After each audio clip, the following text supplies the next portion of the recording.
Sir దగ్గర మనం duty చేస్తుంటాం. ఆ సార్ దగ్గర ఎట్లుంటాం, హనిగి మెనిగి ఉండాలి. అయితే రాగానే లేచి వాడాలి, సెల్యూట్ కొట్టాలి, దండాలు పెట్టాలి. సార్ అడుగు ముందుకే అన్ని తెచ్చి ముంగడ పెట్టాలి. అప్పుడు నువ్వు మంచివాడు అవుతావు. నువ్వు ఇట్లా చేసుకుంటూ పోతుంటావు. ఒకరోజు నువ్వు సార్ని చూసి నమస్తే పెట్టవు. ఆ తర్వాత నెక్స్ట్ డే రోజు అంటాడు, ఏంట్రా ఇంక చాలా ఎక్కువైంది, ఏంట్రా ఇంకి చూస్తున్నాడు అంటాడు. నువ్వు 10 ఏళ్ళ నుంచి 20 ఏళ్ళ నుంచి రెస్పెక్ట్ ఇచ్చింది, మర్యాద ఇచ్చింది, ఆ ఒక్క రోజులో గంగలో కొట్టుకుపోతుంది. అందుకే ఓవర్గా చేయదు, ఎక్స్ట్రాగా చేయదు.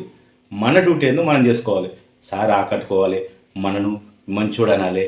మనకి ఏదైనా సార్ ఏదైనా మన కొడుకులకు మన బిడ్డలకు జాబ్ ఇప్పిస్తాడు, ఆయన మంచిగా ఉంటే అని అనుకున్నావు అనుకో, అది ఎప్పటికీ మంచిగా ఉండాలి. ఆయన ఇప్పిస్తాడో ఇప్పియడో నీ కొడుకు బిడ్డకి డ్యూటీ, ఆ తర్వాత విషయం. నువ్వు ఎప్పటికి మంచిగా ఉండాలంటే మనం ఎప్పటికి మంచిగా ఉంటామా, మన మనసులో మంచిగా ఉంటామా? ఎప్పుడో అప్పుడు ఒక మాట ఎదురు చెప్తాం. ఆ ఎదురు చెప్పినప్పుడు ఆ చెడ్డోడు అవుతాడు. నువ్వు మంచోడు కూడా చెడ్డోడు అవుతాడు, ఆ చెడ్డోడు కూడా చెడ్డోడు. నీకు వానికి ఏం తేడా?